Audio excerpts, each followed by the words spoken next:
Hello. Hey, Holly, wonderful seeing you again.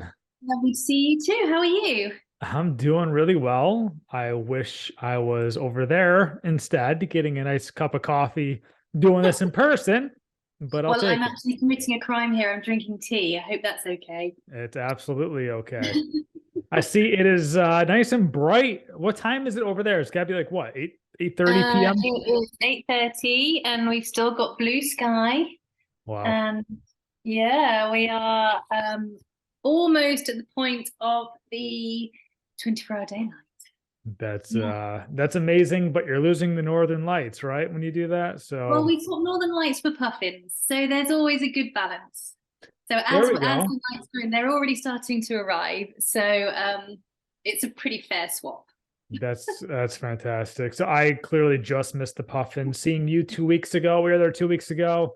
When do the puffins arrive to Iceland? When is that? They normally arrive May until September, but they're starting to come early. We've had some really horrendous weather, and so it may have just given them a bit of a shove in the right direction. Ah, okay. How has it been the last few weeks since I've left? Every season, you name Yeah, it, we've had snow, wind, rain, amazing sunshine, crazy northern lights, summer, hail, all in one day. It's been that sounds about right. Hold on. So you've had it? Have you had the Northern Lights in the last 10 days or so? yeah, we had them. I mean, depends how late you want to stay up. I'm much more of a go to bed early, wake up early person. Yeah, yeah.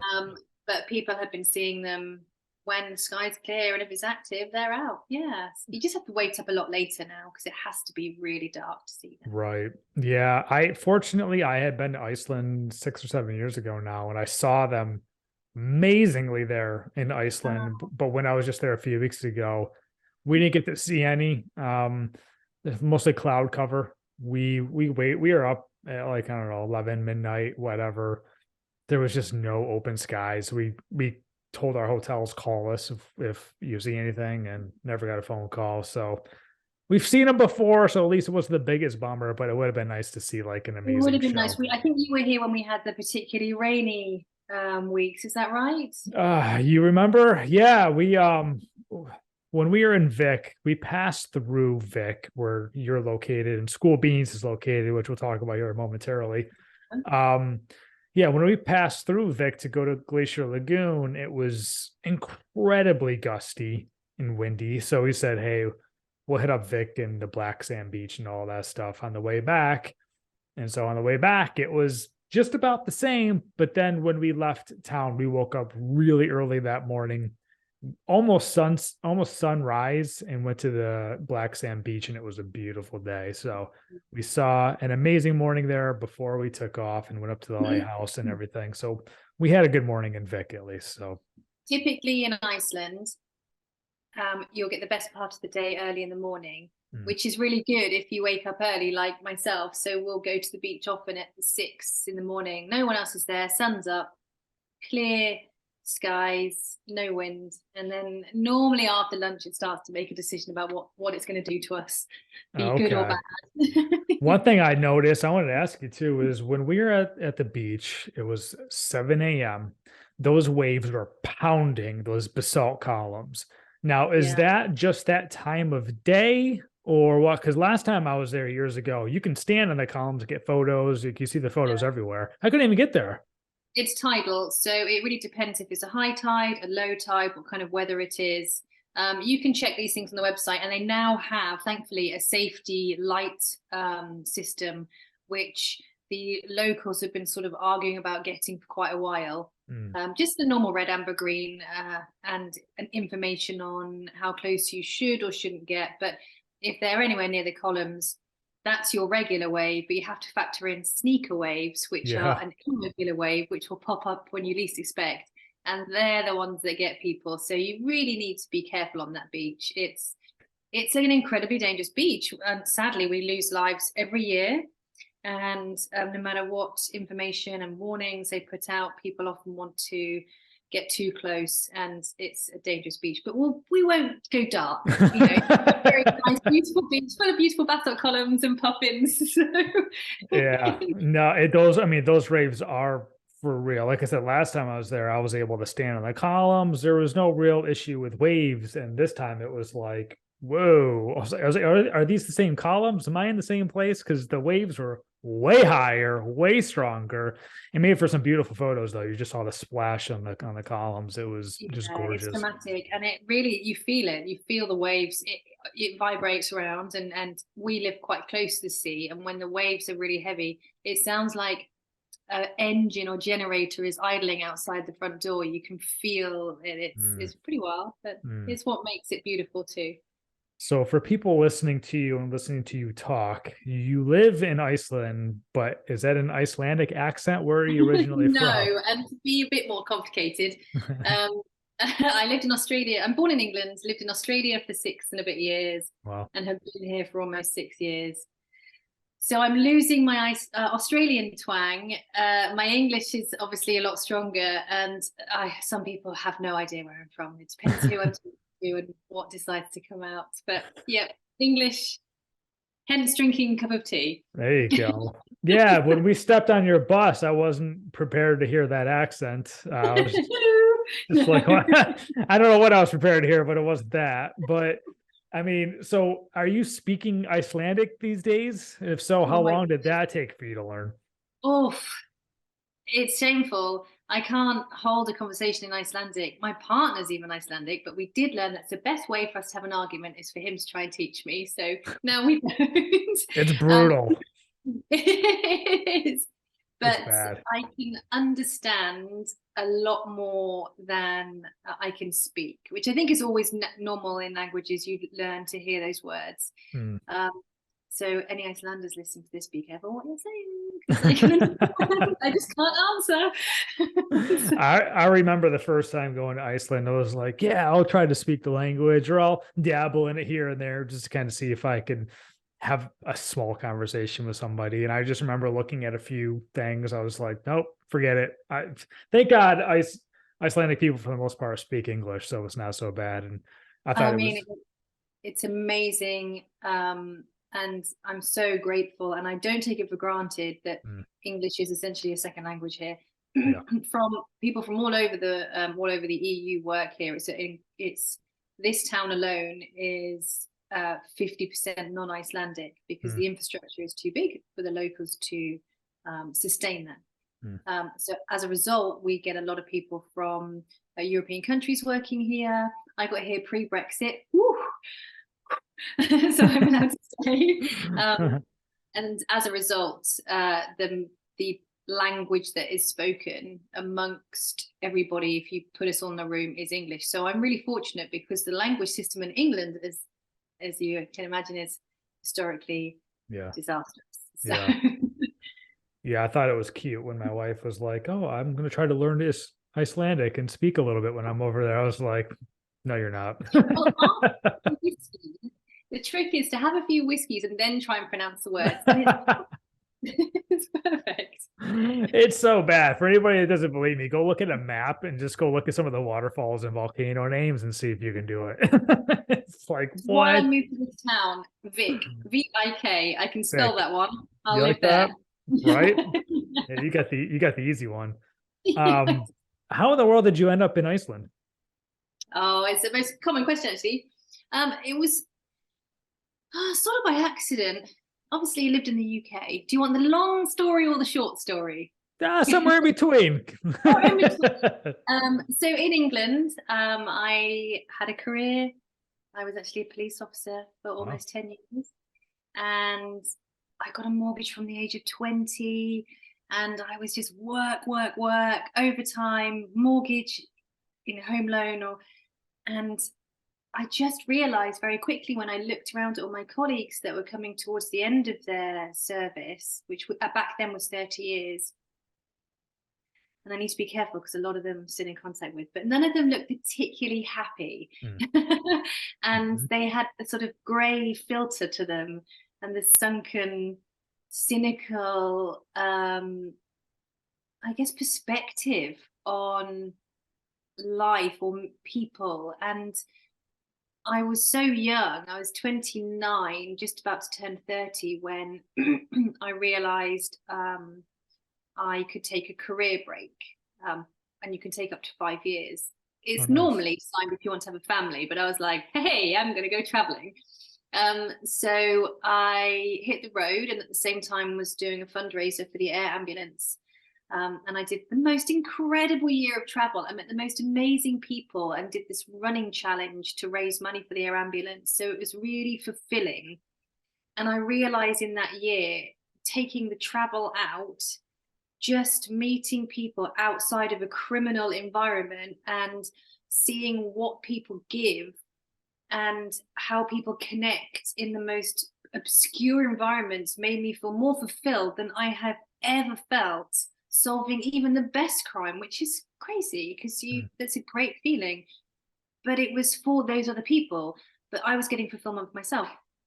And I ended up in Australia, and my intention was to just work there and then continue. But I ended up staying there and working. And after a few years, I wanted to come closer to the UK. When things happen so far away, you're never just a day away. So I decided that it would be a good time to start making my way back. And as I was at Singapore airport visiting home, I had a friend message me saying, oh, hey, you should come to Iceland. It's awesome. Mm. Well, I'm actually at Singapore airport and I've got no plans for the next month. What are you doing next week? That's So I amazing. visited in August, and I guess like you've experienced, there's something about Iceland that really resonates with a lot of people in a lot of ways, whether it's the nature or the drama of it all, or the fresh air, the sustainability. And I just arrived here and went, I really want to experience this. So I worked as a glacier guide for a year. And that was really good. So my job was to walk on glaciers every day. Now, And real quick, just to halt your story for a moment, is that because in order to move to Iceland, you need a job that is specific to like your skill set? Is that why you did that? no, at the time UK was within the EU, so we had free work rights. So I could have worked as a cleaner, as a barista, anything. I could have just worked. Oh, so that's Yeah, since Brexit that you have to have that specific skill set. yeah, much like if Oh, I was to relocate to the US, okay. Canada, Australia, I'd need a very specific visa. So it's the same for UK residents now. But I got here before that, so I was able to get my Very good. domicile. Makes sense. Got it. Yes. And I lived in Skaftafell, which is in the Vatnajökull National Park, which is not too far from the Glacier Lagoon that you tried to see. Yep. And there's no coffee shops there. And I got sick of moaning about it and decided to do something about it myself. Yeah, this is interesting because have you noticed like have you gone viral, would you say? Because maybe it's because I'm looking up Iceland, but since we started to really look at Iceland these last 5 or 6 months before going there, like I just kept hearing like, oh, you got to go check out the school bus coffee. I kept seeing that on Instagram. I kept seeing the reels and people were saying, this is amazing. I go to school bus coffee. Like, have you noticed like an uptick? Um, in some respects, yes, but normally that's from customers. I use Instagram, and that connects automatically to Facebook. So I don't really go onto Facebook. I try really hard not to, in fact. And I try and really limit the time that I'll do a post and I'll reply to messages and then I put my phone away. I might watch cat videos if I want to get or silly animal videos Understood. or epic fails, that kind of thing. But I don't have a TikTok account. I tried, and to me, it was just another thing Yeah. that I was going to have to commit to on the screen. But we have so many customers coming in saying, we saw you on TikTok, we saw you in this magazine or this travel guide or this blog, and I don't research myself because firstly I'm too busy, and secondly my whole world is this bus, the bus, and at home. So I don't really want to get bigger, and I'm grateful. Trust me, I'm really really grateful. But I don't know if it's gone viral. You would know more than me. Mm. So yeah, I mean, aside from sounding like a disease, it's a good thing, I guess, isn't it? It's great. Yeah. I mean, let's kind of go back to where you started. So you were living in Skaftafell, which we did hike that waterfall. We got pelted with rain that day. But man, that was a beautiful waterfall up there. Yeah. And so okay, I can understand the idea of opening a coffee shop. You went completely out of left field and ended up getting a school bus. Like, where did this come from? So between Reykjavik and where I was living and working, there wasn't any coffee or drink speciality only cafes. They normally had a restaurant or were much more directed towards mass groups or, you know, your gas station or your big eateries. So I was too scared to commit to a building because I didn't know how just a simple drink specialty place would be received. So I was looking at food trucks, but I wanted to create one that could be used potentially all year round, with the use of a log burner to keep us alive in winter and to give people shelter on, you know, 90% of the days, which even if it's a sunny day, it can be quite cold. So I was looking at all vehicles, whether it was horse trailers and trucks, anything I could see. And then this school bus was left over from the American Air Base that closed down in the early 2000s, which is Keflavik. And loads of these school buses were starburst around Iceland. And this one happened to be used by a river rafting company near the Golden Circle. And it had broken down, sat there for 2 years. They wanted to get rid of it. So I bought it for the equivalent of $800, which Wow. was it was cheaper than them having to get rid of it. How'd you know this was on sale? Like, where would you even look to buy? I was well connected. My friend Una was a mechanic for the company I work for, and he was a mechanic on this bus. Okay. So he know how to fix it, Holly. It just needs batteries and an ignition cable. So I was like, let's go, we're going. So yeah, we fixed it with 2 batteries and ignition cable. When I say we, not me, it was Una. I would just cheered him on. with your cash too, that helps. Yeah. Yeah. So it was just dumb luck that I got this bus, and thank goodness I did, because what the vehicle itself did, it connected everything that I wanted to do so well, because my idea had so much personality within the menu itself, and to have just a stock standard food truck, it may not have translated as well as I wanted it to. But using this nostalgic, charismatic vehicle, not only it has this sort of magical door that forces people to smile as they walk in, it creates this nostalgia, happiness. When kids come in, they're not scared because they're not going to school. They're happy that they're in a school bus. and it just looks so fun in the location, because what is a giant yellow bus doing underneath a massive volcano in the middle of nowhere in Iceland? It just makes no sense. So when you saw the school bus, you're like, yep, this is it. I'm going to gut it and then kind of put my own seating in this. Yeah, 100%. So I had to rip everything out because it was just completely wrecked. It was a 2-year project, a labor of love. I would work full time on my days off. I would work on the bus, work a bit, save a bit, work on the bus. I wanted to open debt free. And thank goodness I made that decision, because 10 hours before opening, the pandemic hit. Oh my God. And all of the rules applied from midnight, the day I was about to open.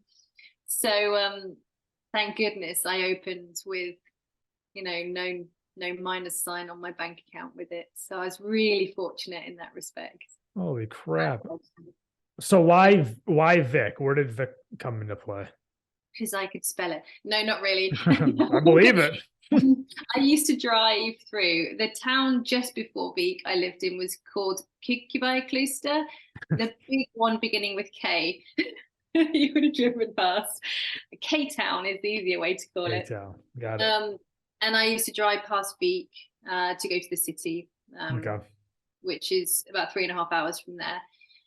And I just used to stop here at a little restaurant called Haldor's Cafe and have a tea or a drink. And I always used to feel so bad taking up a whole table when it was clearly a restaurant. That was the other reason that sort of I wanted to do just drinks, because for restaurants, it's really a negative thing if a family of or a big group come in and just have coffees, then they might lose customers when it comes to food. Mm. And every time I would come through the town, it was just so beautiful. I've got a river running down, mountains. I've got the sea over there, the sea stacks you can see. I can see it.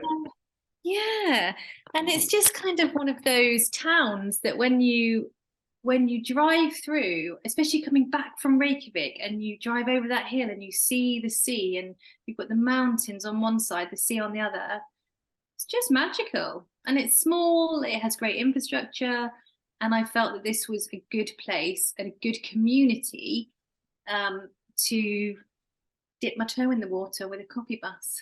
It is like a little movie scene area. No matter what view you have of Vic, whether you're up or below, east, west, it doesn't matter. It's like, or if it's sunny or dreary, like it still looks like a movie scene no matter what day, what season, what location. You're absolutely right. It's exactly whatever the weather. Sometimes when it's cloudy, it just looks really atmospheric and nice, and it changes all the time. The sunsets, the sunrises, the snow, the clouds. Yeah. I'm really lucky living here.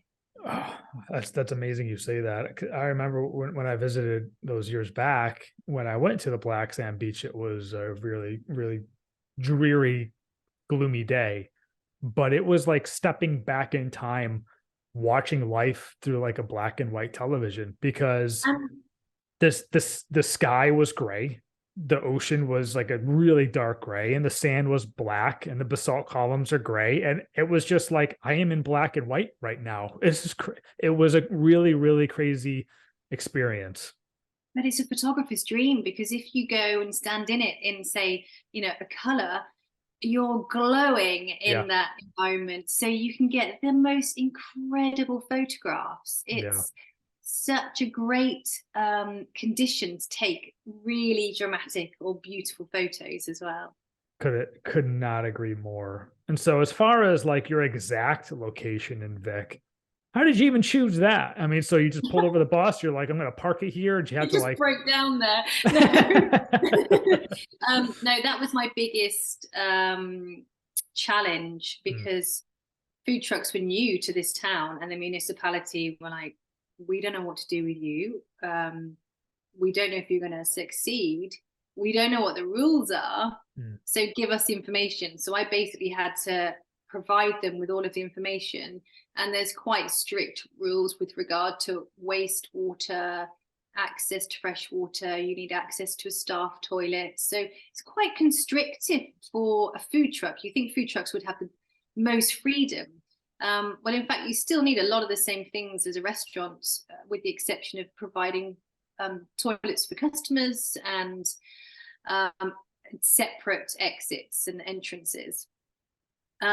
So I really racked my brains, and the town is laid out and structured in quite a dynamic way, where you have like your pockets of things, like your retail, your pubs, your restaurants. And it didn't fit anywhere in town. And where they wanted me, it was destined to fail. It was in the back end of nowhere, and I can't have a signpost because I'm a food truck, so I'm not a permanent structure. And it was, in my opinion, I mean, it may not have done, but in my opinion, it seemed like it wasn't going to provide parking, waiting areas. It didn't give me that feeling of safety. And then the area that I am is actually where the golf course is. It's a 9-hole golf course. Beautiful. It's all along the mountain. And the lady that runs it, Anna, said, put it on the golf course. And I was like, are you sure? She said, you can plug it into the electrics. You can use the toilet, the staff toilets, and you can use all our access to water and waste. And it was a dream came true. It was exactly the location. When families come with their kids, they've got loads of space to run around, good parking, so scenic. And there's a waterfall 2 kilometers easy walk one way, the town's the other way. So yeah, it was just speaking to the right person, the right time, who believed in what I was doing, who knew I wasn't just gonna Wow. create a disaster and leave it there. Wow. She understood. That's amazing. Okay, so you connected with the owner of this golf course. You better hope they don't sell that golf course. Right? I mean, I mean, there's bound to be changes because the town is developing, but as long as I can stay with those guys, then yeah. it's just a marriage made in heaven, and whatever I can do to help them, then I do as well. So I want to get into your like experience with coffee and your menu here in just a moment. But I will say the whole nostalgia thing, like when you think of a school bus, I think people do think of obviously like school back in the day, being kids, but also stuffy, crammed. A lot of people are kind of cramming in there. When you walked into your school bus, it was like I honestly felt like it was December 24th, and Aw. I was like getting ready for Christmas with my wife, bundled up in a jacket. And it was like when we're going to get a coffee, it felt like Christmas to me. Do you hear Was that a it lot? busy? This is the first time outside of Christmas that this felt like Christmas. Did you go when it was busy or when it was quiet? It was semi busy. I think we had to wait maybe 2 minutes to get a seat, and then we ended up getting one of the big seats Oh, along the side. But you also have, for people that you got to just view this thing, and I'm going to post pictures for you, is like you have a fireplace in there as well, and you're just putting logs in a fire. If this is in a school bus, it just feels like a small little home. It feels it, very comfortable. this is actually really heartwarming for me to hear because when I was designing it, I wanted to create a space that I wanted to be in. And so we know it's going to be awkward because it's a school bus. So people are going to bump their head, and we've only got 10 seats. But there's a lot you can do with small spaces. And you can see that through the tiny house movement. You don't need expansive spaces to put big elements in there. And that log burner has saved us from having to close most of the year. Hmm. It means that we can stay warm, and it creates this really nice feeling. People coming in. All of the wood is donated by locals. It's offcuts from people building houses, from people from a local timber merchant, from trees that they cut down, and it's a dual fuel burning fire, so the emissions are so low, but the heat output is massive. Sometimes we go a bit too hard on Just open the window. we have to rotate people to evenly cook them all the way through. Now as you talk, I'm looking at the photos from when we were there. I took photos of myself and my wife Kristen. Oh, It's only 10. It definitely seemed bigger than that. It seemed way it's bigger than that. 10 seats and a cushion that we call the tall seat or the lover's seat because you can sometimes fit two bottoms on there. I mean, so here's a picture of my wife. Like, how happy does she look inside Oh, this school bus? She no, could it's not not. be happier. She over and over. We gotta stop at the school bus. We have to stop at the school bus. She could not be any Oh. happier. And then up top, wonderful idea. You have shelves up top. Looks like you're selling local artwork. Is that correct? Yeah, we support all the local artists. So we have wood art made by locals here as well. They made this for us. That's really This nice. yeah, super nice. Yeah. K&K Wood Arts, I'll just promote them there. Then Yeah. my friend Hilary Fiara Creatives does 5 of the postcards and the poster and the image on the menu. We make a lot of the jewelry ourselves. We make the soaps ourselves. We just try and do things from small or local producers that you can't really find anywhere else in Iceland. Because you probably noticed that a lot of the shops sell exactly the same thing. And I wanted to make sure that I didn't. I wanted to basically, when I shop for the bus, I shop for myself and go, I love that. I'll sell it. That's great. I did notice that because when we were here, it was like, we want to buy stuff for our family. We want to buy stuff for ourselves to bring it home. And it was consistently the same stuff. Like, even when everywhere we go, we get a magnet from where we were and also like a Christmas ornament. And looking at that stuff, it was the same everywhere. There's like cookie cutter, just the same Yeah. old, same old. Suppliers are few and far between. in Iceland. So it is quite hard to get that. So I work with some small artists from around the world, really. And then I just order in small batches and they send them over. But it does come with a cost. I mean, it's a huge importation tax. Yeah. But it's what I want to do. I don't want to be the same as everybody else. So, Yeah. So it's a wonderful touch. And I'm scrolling through photos and I remember this photo. So I'm taking photos here for anybody who's listening to this on their radio or in their car or whatever. Like I'll post on Instagram. So please check out the Instagram. I got a pumpkin. Was it pumpkin party? Pumpkin party. I didn't say party, but it's party. And my wife, Party. can you tell what my wife got? I don't. Can you tell what that is? Did a hot chocolate with the works, Yeah. or a mocha with the works, or something? Yeah, one of them. I don't remember. But what is your experience though? Yeah, what is your experience with coffee? Do you have experience with coffee and all that? Or are you just like, I'm gonna wing it and see what works? No, it was 90% experience, 10% wing it. So when I first arrived in Australia, no one employs a backpacker because we can only work for 6 months at any one time. And I happened to, I'd arrived on the second day in Australia, and my bags didn't arrive, so I'm in my hiking wear that I'd arrived in, and just walking around anywhere with the CV. And I didn't realize from the point that I joined the police in the UK to leaving that the world had changed and everyone does everything online now. So I'm walking into everyone going, here's my CV, I'd like a job, in hiking wear, and they're looking at me like I'm crazy. And I happened to walk into a cafe that had opened a second store, completely forgetting to recruit. So I was hired immediately. It was like, we need you now. So I walked in there and I was like, oh, it can't be that hard, can it? I'll just make a cappuccino. And I kid you not, it was as if I'd gone into the bubbliest of baths, scooped up the foam with bubbles that big and put it in a cup. There was no weight to it. It was as if there was nothing in there. And my colleague, who's a really good friend of mine since that day, because I think he realized that he could just take the mickey out of me and I could handle it, just looked at me with absolute disgust and ran off to tell the manager. And then the manager came back and he's like, oh, I think we'll put you on a course. So then I did a barista course, and that was really interesting. And the thing I liked about it was all the science behind it, and the difference. Something, such a small difference in something can make such a huge difference to the flavor or makeup or balance of the coffee.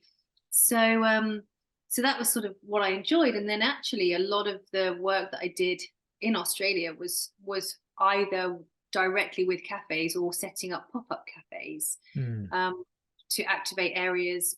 It was when I was sort of had a career there.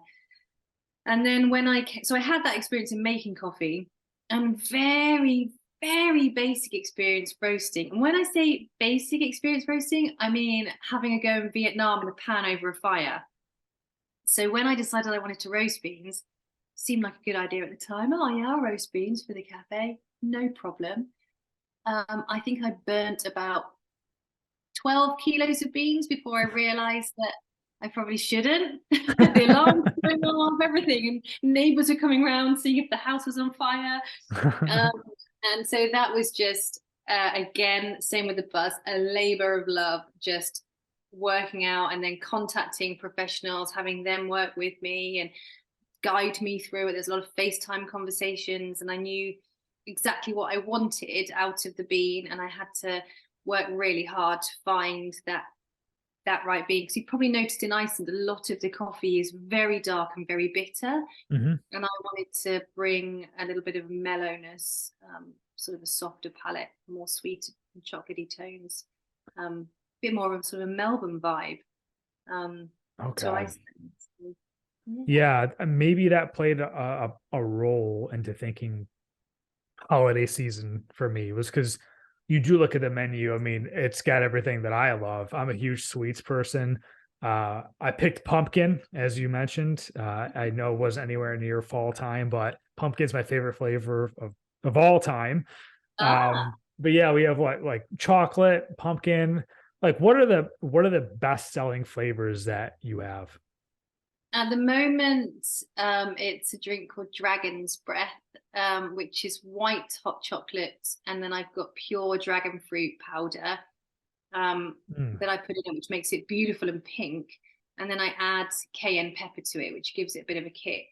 And so what you get is this bright pink steamed sweet with a bit of a bite, nothing too spicy, just enough to make you feel it here. I just pointed to my cheeks for anyone and then we top it with cream, beautiful edible petals, and coconut flakes. And those able to watch, I'm about to find a little picture because it's really, really pretty. So this is the dragon. That is beautiful. Yeah, really pretty. So that one's really popular, and I think largely because when people see one getting served, they want to try it. We have a chocolate called the Overdose, which is, it's got chocolate bars and Maltesers and more chocolate bars and cream and marshmallows. So it is exactly what it says. It's an overdose. Do you drink this every day? No. It'd be bad, right? Like dessert every day. I've had a bagel for lunch every day for 2.5 years now. On my days off, I don't want to even look at bagels. It's so good. It's so good. Good. Where did you come up with? Not to cut you off. Keep going. No, you keep going. Oh, I was gonna say, where'd you come up with all of these like concoctions and flavors? How did you know which ones to keep, which ones to get rid of? And then did you get to name them all too? I did get to name them all, along with the soaps as well. They've got some quite funny names. But the flavors, I've always loved working with different flavors. I've been a vegetarian since as long as I can remember, since single digits. And in the 80s, that was a pretty grim, like, cardboard experience with the Linda McCartney burgers that you could probably, I don't even know. She did brilliant things, but the 80s version was, a bit dry. Yeah. and so when I left home at 18, I had no idea what I was doing when it came to flavors. So I just bought loads of spices one day and realized, wow, these are really cool. So when it comes to creating flavors, I've always been quite in tune with what works and what doesn't work. But that doesn't mean that there's no errors. So things like the white chocolate fennel, I was actually in bed and I woke up in the middle of the night. It was about 4 a.m, and I got the fennel out the cupboard, put it on the table, went back to bed. And in the morning, I didn't remember. And my partner said, "Why did you get the fennel out of the cupboard?" And I was like, "Oh yeah, I remember, white chocolate fennel. That's got to be good." So sometimes it's literally in my sleep. And that's a beautiful hot chocolate, by the way, for anyone that wants to try that. It's worth combining those flavors together. It's lovely. But the dragon's breath was simply because we went to Bali for a holiday this winter, and I ate a wrong amount of dragon's fruit. It was just a complete addiction, along with coconut. And when I got back, I just really wanted to incorporate dragon's fruit and coconut into a drink, and I figured, let's do it. So that's how that came up. I love coconut too. It's a huge favorite of mine. Like, where do you get these ingredients from? Oh, that's hard. I've got to import a lot of them. Sorry, the cat's meowing because he's just seen the neighbor's cat out there. That's fine. I have to import them, and that's really hard sometimes because Iceland has a huge long list of rules with what you can and can't import through companies. So if a company here is licensed for that, you can't have another licensed company outside send it in. So things like print work is really hard to import, which means you have to get it done here, which is incredibly expensive. But there's just some things I can't get here. Like many things in Iceland is quite limited. So when it comes to edible petals or the dragon fruit, I have to have that, find a supplier. I often have to send that to my family in the UK, who either deliver it to me from the UK, or sometimes it's cheaper to fly over and bring it over. So, and you obviously have to pay all the importation tax and whatnot. I think that the menu, I wouldn't describe as cost effective for me, but I don't want to just have a tea bag or button press coffee. I want to give people an experience. Yeah, it's one of a kind for sure. I'm taking notes as you're talking here. One of the questions I have is like, would you ever, if you don't already, consider making like a recipe booklet or a book for people to I download or haven't been asked perhaps to buy, because, hey, seems like you're a chemist here. And I will that. admit your stuff is really good. I mean, it doesn't take off just because you're a school bus. It is amazing. But the fact that they go in there and have a great time, have a great coffee, and everything you're making is really good, It's perhaps look into that. that's actually a really, really nice idea because I hadn't thought of that. And a lot of people do ask me how to make things. Sorry, my partner's just getting the cat because he's, he's meowing like crazy. You're absolutely fine. Settle down now. I've never thought of that, but it would be nice because when people ask me how to make something, I'll get lots of messages saying, how do you make this or how do you make that? Things like the moon milk or the golden milk. I've got no problem sharing these recipes. I think it's a really nice thing to be able to share something. It's a huge compliment. And we do a lot of things from scratch, like the golden milk, and all our botanicals are natural. So yeah, that's a really nice idea. Yeah. Yeah, I think you should think, because what went through my head was the fact that I wish I can have it tomorrow, right? But getting to Iceland isn't the easiest thing in the world to do, especially for coffee. And I recommend everyone get there at least once in their life, if not twice. Oh, definitely. And I really want more people to experience what you have to offer. So I would say if someone can't get there or it's just not on the radar yet or whatever, like they can still experience what you've done and what you've created from their own house if they just get their That's a really ingredients. nice idea. I used to, when I would make, because I make the hummus and Oh, you make hummus too? Oh man, I love yeah, hummus. There we go. I love making hummus because you can literally add anything to it as well. You don't have to stick with the traditions. So if you have something that you feel, oh, that could look nice, well, that could taste nice, you can just chuck it in and it's Yeah. really good. But I do like little videos so people know how to make it. So yeah, it's a really nice idea. I like that. Thank you. Yeah, you're welcome. I will credit you in there when That's the marketer in me. I know you said you've already got a designer and someone who does your branding, but if you needed help with that, I'll definitely help you. Well, my friend Hillary is that she's just a way better drawer than me, and she's been just amazing at helping me bring to life what the bus is. So I said, oh, could you design a nice little postcard for the bus? And she just did the most amazing graphic. That's incredible. Awesome. Yeah, she's incredible. She's What very lucky.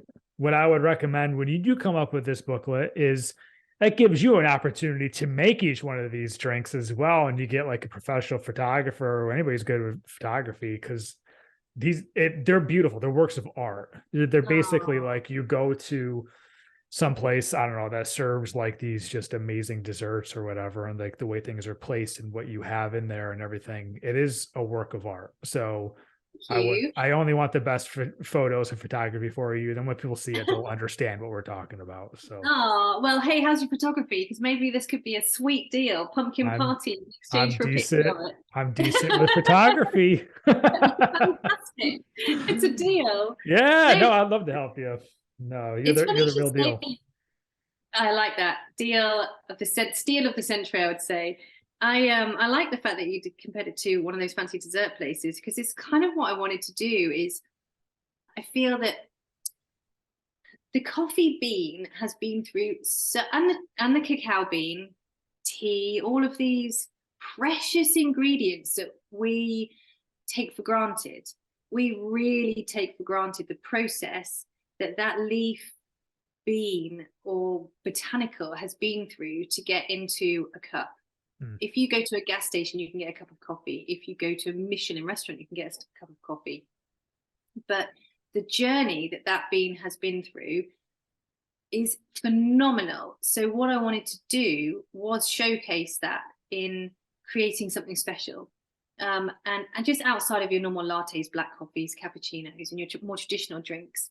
So I wanted the drink scene to become a celebration because so often, you have this, you go out for a fancy dinner and it's special, or you'll go out for a brunch and it's special, or you'll make yourself a big breakfast and it's special. But just a quick drink is just such a lovely luxury that we take for granted. And I wanted people to stop and pause and have a moment and go, wow, that's really nice. That was a nice moment, much like hopefully you and your wife did, where you go, oh, that was a a nice mini moment in a big day. For sure. Well, it's a double whammy because it's just a unique locations where you're sitting there, you're kind of looking around like, wow, this is cool. I've never been anything like this, probably won't ever be again. And then you get the drinks and you're drinking it, you're like, this looks amazing. This tastes amazing. So it's really a double whammy. Because if I were just sitting in some good old, we'll say Starbucks or whatever coffee place, drinking your drink, I would remember it because it was that delicious. Wow. Or if it was just a black coffee, but I was drinking it in a school bus, I would remember it because I was in a very unique school bus. But you have both instances working for you. Thank you. That's Yeah, a no, massive absolutely. compliment. Yeah. I think I take for granted as well what I've created, but I couldn't do it without the people behind me. I think all these successful businesses, and whether you call us entrepreneurs or just simple businesses, it doesn't come alone. It's never a one-man band or one-woman band. My staff are, I have to credit my staff. They're amazing. They are just joyful and enthusiastic and engaging with customers. My partner, he keeps me absolutely sane when I'm exhausted beyond exhausted. He literally will give me dinner in bed. And how nice is that? Yeah. And caffeine. And the caffeine. And then my family who have just backed me. I mean, that's a scary thing. Even though I'm a completely adult woman that's totally independent, for me as their child to go, I'm leaving a career, selling up, getting on a plane I started in Russia, to travel the world and then go, oh, I'm living in Australia. Oh, by the way, I'm going to move to Iceland and become a glacier guide. Oh, hey, I'm going to open a food truck. They have never once gone, you're crazy. Which, when you summarize it, it sounds unstable. It sounds crazy. But for every career I've had, I've really put my all into it. And really, it's only sort of, I think, 3 careers that have been massive. Policing, my career in Australia, working in like marketing, I guess, would be a simple term, and now this one. Well, they probably, I mean, they know you the best, right? It was probably not necessarily your decisions, but it was the person behind the decision that they trusted the most. Whereas if you had one of those attitudes where like, I'm going to start something and then you never finish it, they probably will look at you a little different. But I'm guessing you're one of those people that follow through. And I think what they've always seen is I've always been able to support myself financially on my own without having to get myself in any trouble. I've always been very safe and I live sort of, I don't spend and buy within your means. Yeah. Yeah, definitely. And they do trust me. I think it's always a bit unnerving when you make a big decision. But I mean, your podcast, The Pursuit of Happiness, it comes in all forms. And I think that is a really powerful statement. It's a pursuit of happiness. You don't get there and sustain it. It's not sustaining happiness. I think when you realize that things are always hard and you've got to push. I mean, this is the hardest thing I have ever done in my life. Start a business, let alone start it during COVID. I've shed more tears, blood, sweat, and tears than I have in any other chapter of my life. But I feel fulfilled. But in previous careers, you reach that point where you go, what am I doing this for? And who am I doing this for? And why am I doing it? So then you make the decision, and everything you do in your life is a choice to pursue that happiness. And I'm an absolute poster person for being able to completely reinvent yourself and succeed. And you just got to go pedal to the metal and do it. Don't talk about it, stop moaning about it, just do it. I can't say the same about me getting a good night's sleep and eating properly, but projects, that's what I do. You win some, you lose some. Yeah. I would say within a couple of minutes of being in your place, I knew you were someone I was going to reach out to and ask to be on this. I knew you were super busy when I was there, but it was like happiness comes in all shapes, sizes, forms. And it was pretty clear, like when you walked on there, how friendly you were, how friendly the staff were, how happy everyone was to be there, and how unique it was. it was just like, this is a conversation I need to have, because there clearly was no path for this. It wasn't like, oh, you're just following everyone else's footsteps. It's you literally created your own in this random location, in a school bus. It was just absolutely one of a kind. Like I said, I'll live the rest of my life and never have an exact experience like that ever again. So I Oh, wanted to see how you did this. that's beautiful. It's such a lovely thing to hear. I really don't take that for granted. It's really nice. I think the actual school beans is probably a symbol of what my life has been. Just a little bit random, full of color, nice things, tasty things, and And memorable, and very memorable. memorable things. And it's something that I really did. It was scary giving up stable income. Yeah. Uh, I have a house here, and that was really scary. But I think that's normal for any business. You don't go into it going, oh, Mhm. should it work? What if it doesn't? You go, this, I believe in this. I've got fire in my stomach. It will work. Um, and then let it play out. But you can't go into it with trepidation. You just have to go gun ho Mhm. and get it done. But it's it's been a really eye-opening experience. I've learned so much, and I've learned the importance of, and I don't want to go all importance of gratitude, yada yada yada, sort of in a superficial sense. Thanking every customer and engaging with every customer is, and in any business, is the most important thing to do, because they are paying my staff. You paid my staff and me and allowed me to keep my business going, not me.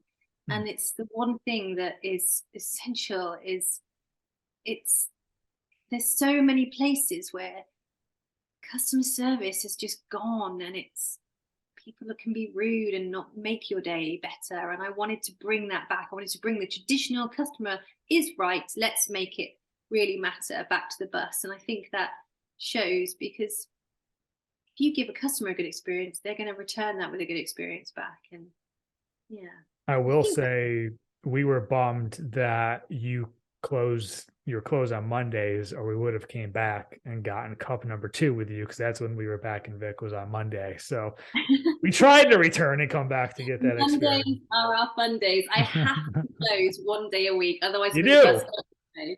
A thousand Yes. percent. It's funny. One of my final questions to you was like, what's the one thing that you've learned through all of this? And you kind of just told me, and that's amazing. I was just thinking as you were talking to me, like, can you tell and do you feel that you deal with happier customers being in Iceland? I mean, correct me if I'm wrong, but Iceland is one of the happiest countries in the entire world, right? And most It people has are also on vacation at the same time, so that's probably helpful. Yeah, I think it's true actually. My experience of customers in the bus is really positive. That's great. I can't even count on one hand rude customers. Mm. I can remember one incident personally, and I kind of said, "Hey, you could be a bit nicer," and she was incredibly apologetic. And there was one customer that staff told me about, and that customer was having a rough time with a young child that was having a tantrum. So Yeah. we were just a punching bag for that person. So it was absolutely forgivable. Um, but yeah, my customers are amazing. They're all really happy, Everyone's and happy to be in there. You walk, like I said, you walk into the door and it's like you step back in December 24th or 25th or whatever you want to call it. And it was just like, you just get all the feels. It's just like an amazing atmosphere. And then you get greeted by you saying, hello, have a seat uh, here. What would you like to drink? It's the best. It's the best. it's a hug and a mug. We're genuinely a hug and a mug. That's what I wanted. This is lovely to hear, because you're sort of telling me your experience, and how valuable is that as a business owner to have someone truly telling me their experience a few weeks later. That's lovely. Yeah. No, my customers are great. I'm always just feeling, if I wake up having not had a good night's sleep or not feeling 100% tip top, Mm. my customers always make up the difference. It That's really, wonderful. Yeah, and I know you brought up the term food truck a few times. It's just like you don't really go into a food truck. I mean, at least here in America, it's like you just walk up to the window and they hand you your thing and you're on your way. Whereas like you're welcoming people into your space, and that's just it completely doesn't different. limit the space we have. You probably noticed that we work, we really have to get on with each other as staff working in that space, I because we're imagine.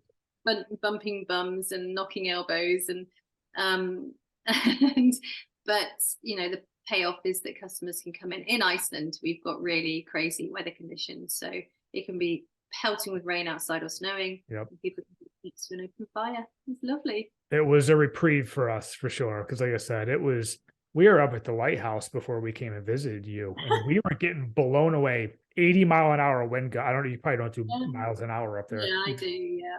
kilometers, but we were getting blown sideways, and it was just like the most insane wind I've ever felt. And we were driving, we saw your school bus, we saw the flashing school beans. We're like, we gotta go. So we went, and that was like the highlight of our day. We had such an amazing time. So Oh, that's really great to hear. It's really great to hear. You were brave doing all those sites in that weather, but it shows you can do it and you can still have good memories. It's not no, what, it's not what, yeah.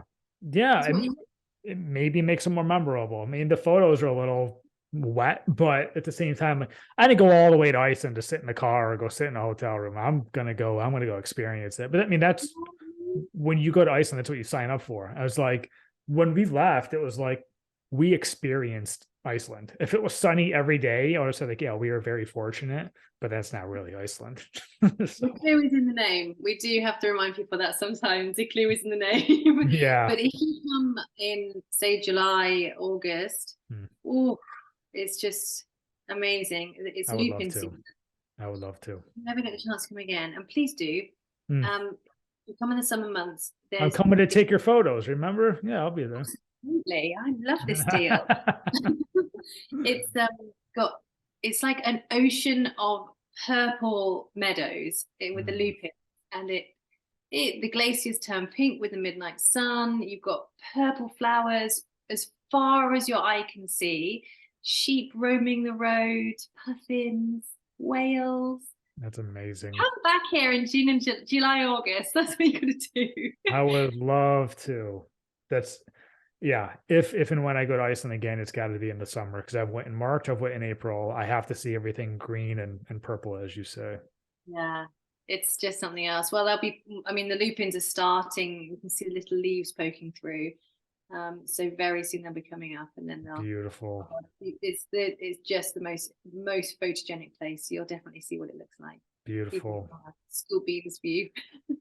Well, Holly, it was amazing to get your story. I'm so glad I did that. And I'm sure there's a lot of people listening that are like, I'm so glad I got to know the person behind the school bus and how this came about. And honestly, think about the menu, because I do believe people probably see your photos. They're like, where do you even start with something like that? I would love to have some of those drinks, and maybe you can help somebody. So It's a great idea. I haven't ever thought about it at all.